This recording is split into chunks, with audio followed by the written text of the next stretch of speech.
Go!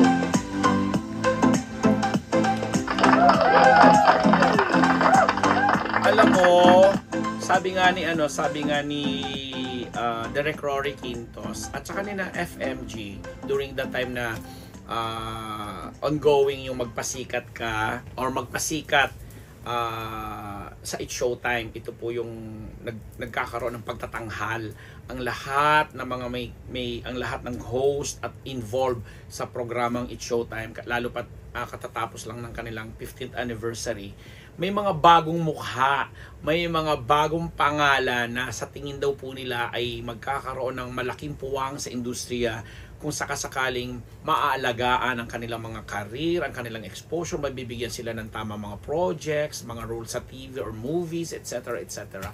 Sila na mismo ang nagsasabi at ilan nga po sa mga na-discover nila kumbaga ay itong sina Ayon Perez, si MC at saka si Lassie, si Jackie at saka yung si Sian ba yun? Si Sian, tama ba ako? Oo, si Sian, o Sian, whatever, Sian.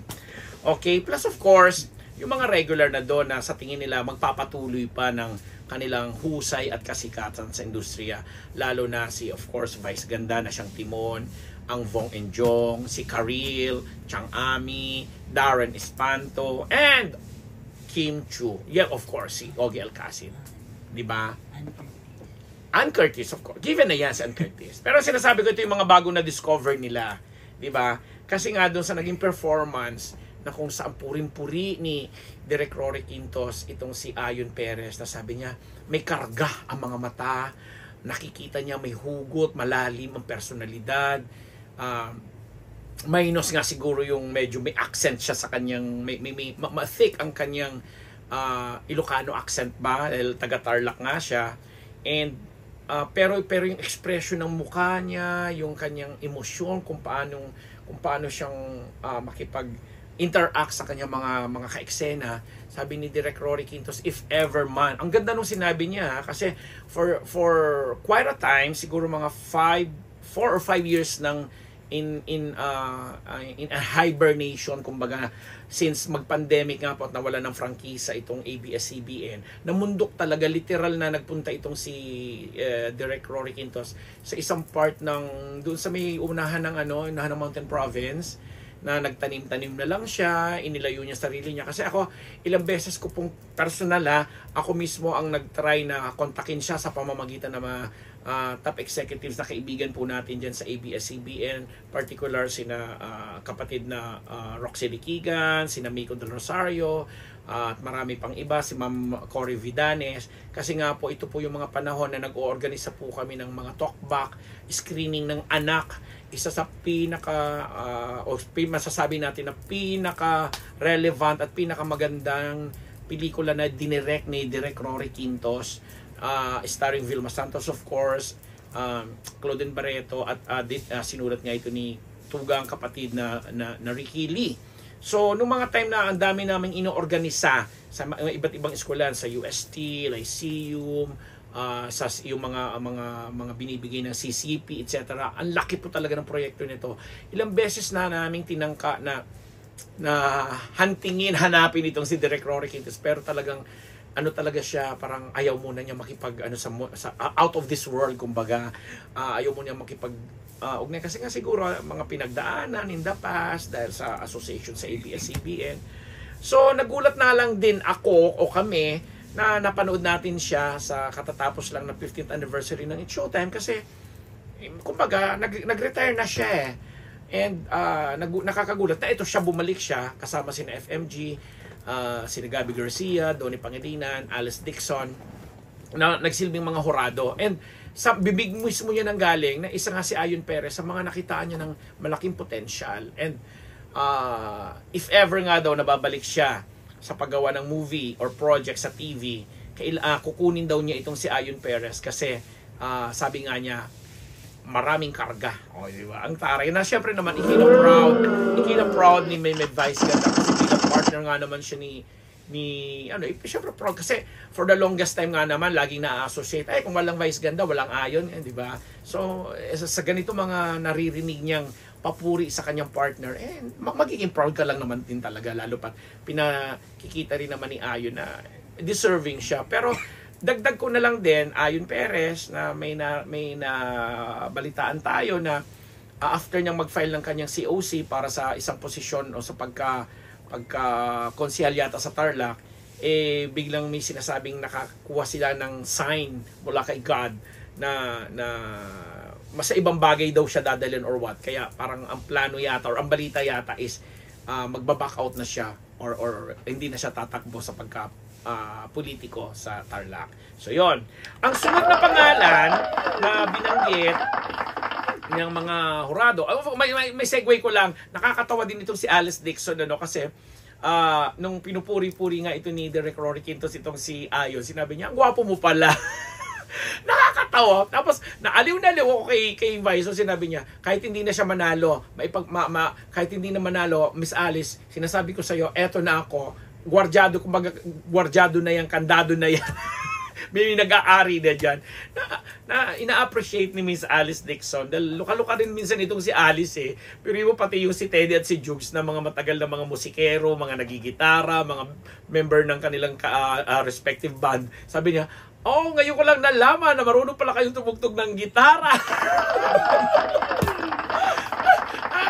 Tapos puti na lang, hindi naman tinanggap naman ng dalawa na okay. Tapos sabihin nila na parang magkaiba po kami ng banda, Miss Alice, ganyan-ganyan. Ako po sa ganito. Nakakatawa lang. Alam mo, kumbaga si Ann Curtis, di ba, may mga ganung moment, nakikay-kikayan, o si Rufa May Quinto na, alam mo, parang tanga-tangahan mo. May mga ganung moment din talaga si Alice, si Dikia ang tawag ko dyan. Dikia ang tawag namin yan kay Alice ng panahon pa namin kina Ate Ludes. Nakakatawa lang. So, segue ko lang. So, yun na nga. Ang sunod na napansin at sinasabing parang magandang duo na sa telebisyon na talagang aangat din ang mga career at mabigyan ng tamang mga projects at pagkakataon. Itong sina MC at saka si Lassie, dalawa rin po yan sa mga talents ko before nung ako po'y nagmamanage ng isang comedy bar sa Malate. At nagsimula din po sila sa akin, kasama yung sina Bubsy, yung Yumaong Chocolate, at marami pa pong ibang mga sikat na ngayon, sina Ate Gay. So, naaaliw din ako kasi nung mga panahon na hanggang ngayon, ako, pagyayabang ko to, lalo na nung nagkaroon sila ng pelikula sa Viva, may mga pinopromote silang mga projects. Kahit saan kami magkita, kahit nasa malayong upuan ako, nandun ako sa likod, ina-acknowledge nila ako bilang nakasama nila at naging manager nila dati. Ang saya lang, di ba? Sarap sa yes, ma-agree ako dito kina FMG, kina Donnie, kina Direk Rory, nawala na ako. Quintos. Rory Quintos? Di ba? Na anong tawag natin dito? Na dalawa itong duo ni MC at sa kanila ang aangat talaga kasi nasasanay sila na silang nagkakaroon ng magandang exposure. At syempre malaking pasasalamat yan kay Meme Vice kasi sila talaga nagbigay ng break na makasali sila diyan kasi nasanay na tayo ng mga gestures sila. Bago magsimula ang show, sila yung patawa ng patawa sa mga tao, aangat ng energy ng mga tao. Tapos napapanood natin sila sa mga comedy bars na ngayon nga isa sa mga comedy, yung Bong Comedy Bar ni Meme Vice. At ako pa rin, naibubook ko pa rin sila sa ang huli ko silang naibook mga 2022 sa isang lugar sa Mindoro na wow, at walang kaarte-arte. So, good luck, naniniwala ako nakasupport ang Unbettable Channel sa inyo, MC at Lassie. And if syempre pa ang dalawang maganda at sexy, si Jockey, my dear Jockey, and ito ang si Ann. Ito ba yung, hindi ito yung Sam ito yung si Ann na nagkaroon na rin bigla ng puwang na maipakita din naman nila hindi lang yung kanilang ganda, hindi lang yung kanilang skill sa pagsasayaw, yung husay nila sa pag-host, kundi yung kasi yung ginawa nila mga performances during the magpasikat is may mga kasamang acting, may mga emotion, may mga alam mo yung pananalita na talagang mga artista ang datingan. Kaya hindi nakakapagtaka na mapansin sila na mga hurado na promising itong mga to. Promising itong si Jackie, very promising din itong si Sia na given the right projects, mga exposure at mga sa TV man yan or sa pelikula, magagandang role sila, aangat at aangat din ang mga career nito. So, silang apat, kumbaga lima, si Ayon, yung duo ni tsaka itong duo ni MC at saka ni Lassie at saka si Jackie at saka si Sian,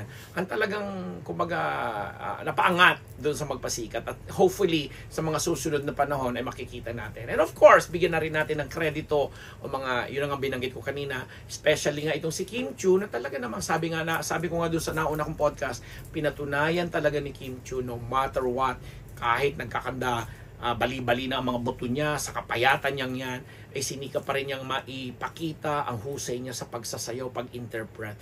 Siguro nakakaturong din yung hugot ng husay din niya sa pagganap, na hindi naman na-question yung mga best actress na napanalunan niya internationally, no? Mga regional kasi Korea. Tapos, and of course, alam natin kung gaano rin siya ka-inspired ngayon sa kanyang buhay pag-ibig, kahit hindi naman inaamin nila ni Paolo Avellino, alam naman natin at ramdam din natin na may mas malalim na rin silang relasyon ngayon. At ongoing ang pag-shoot nila ng kanilang pelikula. And of course, banggitin na rin natin Meme Vice, Ogie Alcacid, si Chang Ami Perez, na talagang kahit sabi mo siya na yung pinaka-senior dyan sa It's Showtime, nadadala pa rin niya ang buong siyang nanay-nanayan, ate, alam mo yon, kapatid, at dyan sa show na yan na talaga namang tinitingala ng lahat. Of course, si Karil, ang kaibigan din natin si Karil, na talaga namang ang sarili niyang advokasya ay naisisingit pa rin or nagiging bahagi pa rin ng mga palabas na yan. Ang husay-husay. Of course, sina Kuis Vong Navarro at Kuis Jong Hilario, ang gagaling nyo. Darren Espanto, may mga nakalimutan pa ba ako? Inisa-isa ko na lahat ng mga host. At, again, sabi ni Don Ann Curtis. Ba't ko ba nakakalimutan si Gandang Ann? Diyos, ayan no. Si Ann Curtis na for the longest time, since bata pa yan, ay nakakatrabaho na namin yan. Yun lang talaga sinabi. And on that note, congratulations and good luck again sa mga binigyan natin ng highlight sa episode na to. Ayon Perez, MC and Lassie, si Jackie, si Sian, at ang mga iba pang kasamahan nila sa It's Showtime. Good luck sa inyong lahat. Mabuhay!